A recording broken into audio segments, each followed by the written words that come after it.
राधे कृष्ण। आज की कथा है गिरिराज गोवर्धन की उत्पत्ति का वर्णन। तो चलिए शुरू करते हैं। मिथिलेश्वर बहुलाश्रव श्री नारद जी से कहते हैं, देवर्षि, महान आश्चर्य की बात है। गोवर्धन साक्षात पर्वतों का राजा एवं श्री हरि को बहुत ही प्रिय है। उसके समान दूसरा तीर्थ न तो इस भूतल पर है और न स्वर्ग में ही। महामते, आप साक्षात श्री हरि के हृदय हैं। अतः अब यह बताइए कि गिरिराज श्री कृष्ण के वक्षस्थल से कब प्रकट हुआ। श्री नारद जी कहते हैं, राजन, महामते, गोलोक के प्राकट्य का वृत्तांत सुनो। यह श्री हरि की आदि लीला से संबंध है। यह और मनुष्यों को धर्म, अर्थ, काम तथा मोक्ष चारों पुरुषार्थ प्रदान करने वाला है।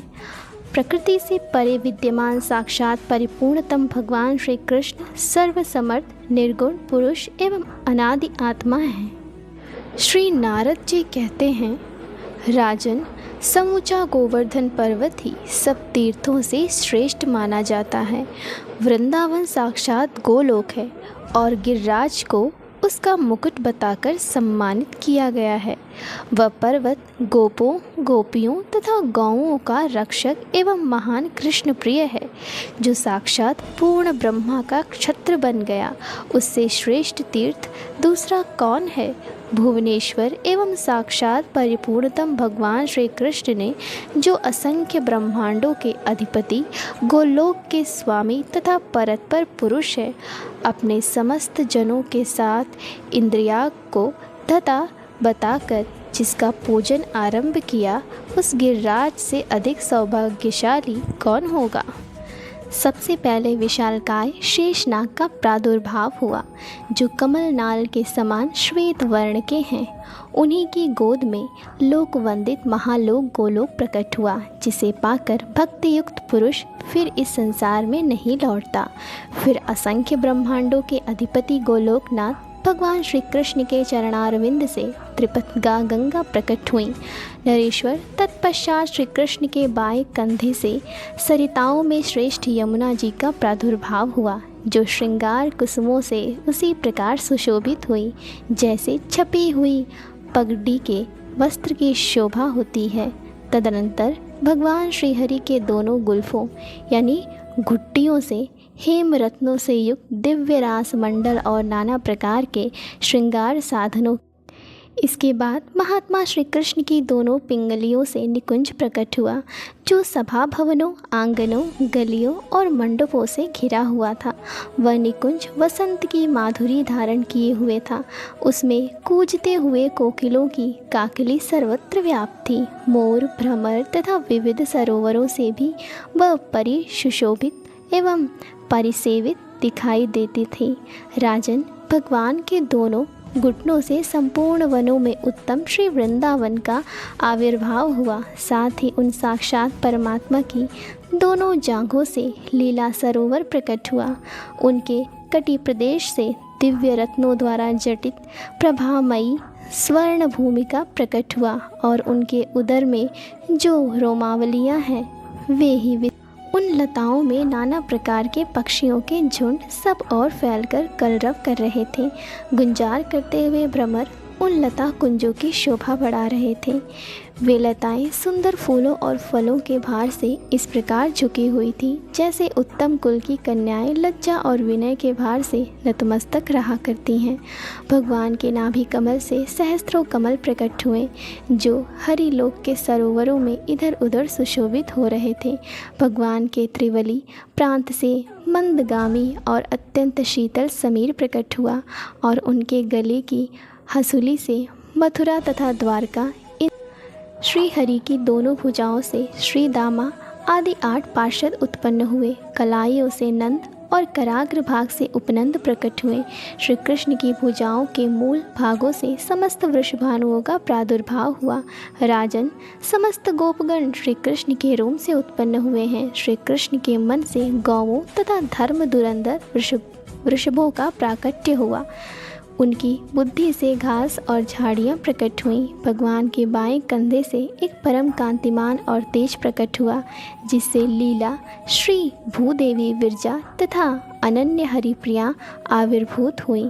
भगवान की प्रियतमा जो श्री राधा हैं, उन्हीं को दूसरे लोग लीलावती या लीला के नाम से जानते हैं। श्री राधा की दोनों भुजाओं से विशाखा और ललिता, इन दो सखियों का आविर्भाव हुआ। नरेश्वर दूसरी जो सहचरी गोपियां हैं, वे सब राधा के रोम से प्रकट हुई हैं।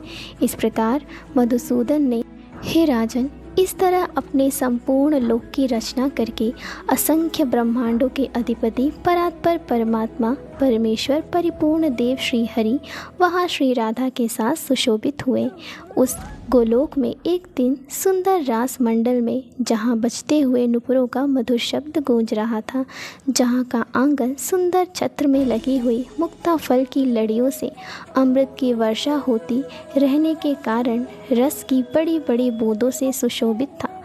मालती के चदवों से स्वतः झरते हुए मकरंद और गंध से सरस एवं सुवासित था, जहाँ मृदंग, ताल ध्वनि और वंशीनाद सब और व्याप्त था, जो मधुर कंठ से गाए गए गीत आदि के कारण परम मनोहर प्रतीत होता था तथा सुंदरियों के रास से परिपूर्ण एवं परम मनोरम था। उसके मध्य भाग में स्थित कोटि मनोज मोहन हृदय वल्लभ से श्री राधा ने रसदान कुशल कटाक्षपात करके श्री भगवान कहते हैं, प्रिय, तुम्हारे मन में जो इच्छा हो मुझसे मांग लो, तुम्हारे प्रेम के कारण मैं तुम्हें अदेय वस्तु भी दे दूंगा।